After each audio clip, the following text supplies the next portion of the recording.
مصاحبه محیدین کبیری با سایت لیتوانی الفا. کمک‌های برنامه جهانی غذا برای مردم افغانستان در نیمه راه رد شد. در ولایت مسکو یک وبسایت جستجوی جای کار برای مهاجران کاری به فعالیت آغاز کرد. اتحادیه اروپا دارایی‌های روسیه را به مبلغ 68 میلیارد یورو مسدود کرد.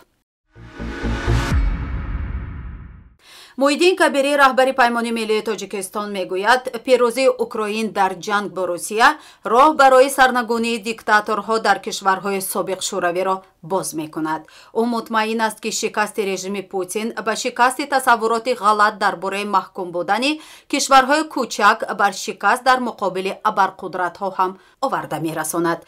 در مصاحبه با سایت لیتوانی الفا، کبیری پیوستن پیمان ملی تاجیکستان به اتحاد بین المللی ضد افطاری‌تری را که اول ماه جاری در وارشاوا از طرف مخالفان روس و کشورهای سابق شوروی تشکیل شد شرح داده گفت بسیاری ها در آسیای مرکزی باور ندارند که با رژیم پوتین می شود مقابله کرد. پیروزی اوکراینی ها برای آنها کشف می شود و نشان خواهد داد که حتی ملت های خرد هم می توانند پیروز شوند اگر به حد لازم جسارت داشته باشند.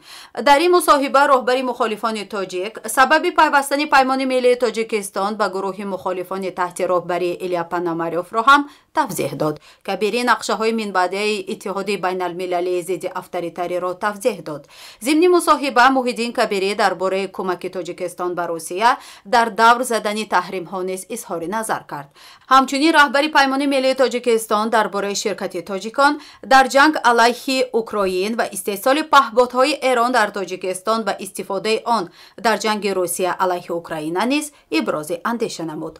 شکل پوره مصاحبه را با زبان تاجیکی می توانید از پایگاه پیام دریافت کرده مطالعه نمایید.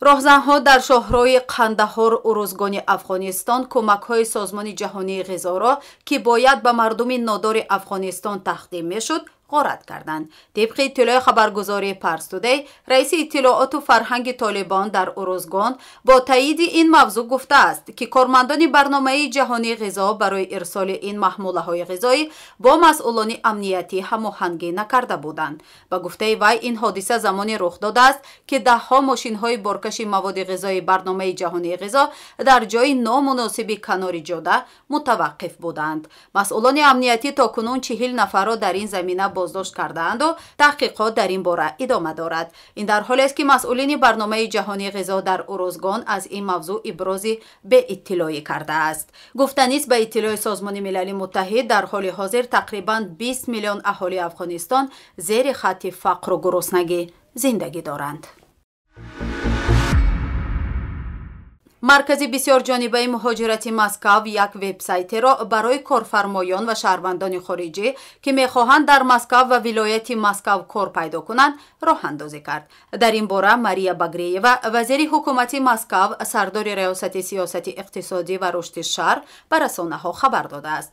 باگریوا گفته است با مقصد پیشنهاد خدمت رسانی عاید به جلب متشکلانه مهاجران مهنتی، مرکز بسیار جانبه کار با مهاجران مسکو وبسایت را با اینترفیس اینتویتیوی کاربر به یک چند زبان راه اندازی کرد. با کمک آن مهاجران کاری می توانند به طریق آنلاین خدمت فراگیر شغل در مسکو و ولایت مسکو دریافت کنند.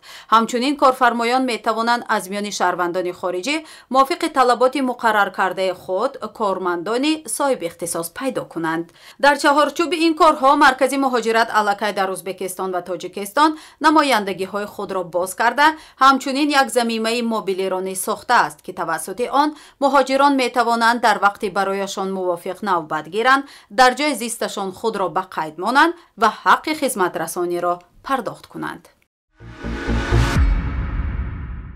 اتحادیه اروپا دارایی‌های روسیه را به مبلغ 68 میلیارد یورو مسدود کرد. در این باره پولیتیکو با استناد به سند کمیسیون اروپا می‌نویسد менависад edaily.com. аз 68 миллиард евро 50 миллиард евро ба Белгия рост меояд. пас аз он Люксембург қарор дорад ки дороиҳо ба маблағи 5.5 миллиард евро масдуд карда шуданд. дар ҳамин ҳол иттиҳодияи аврупо ҳаҷми дақиқи захираҳои миллии яхбастаи федератсияи русияро намедонад. дар ҳуҷҷат онҳо ба маблағи тахминан 33.8 миллиард евро арзёбӣ шудаанд. қаблан кишварҳои иттиҳодияи аврупо аллакай 17.4 миллиард евро дороиҳои тиҷоратии русияро масдуд карда буданд. дар ин бора дар моҳи октябр комиссияи аврупо оид ба адлия Дидио Рейндерс хабар дод. ба гуфтаи ӯ 90% ин маблағ дар байни 7 кишвари иттиҳодияи аврупо тақсим шудааст. сухан дар бораи Австрия, Белгия, Фаронса, Олмон, Ирландия, Италия ва Люксембург меравад.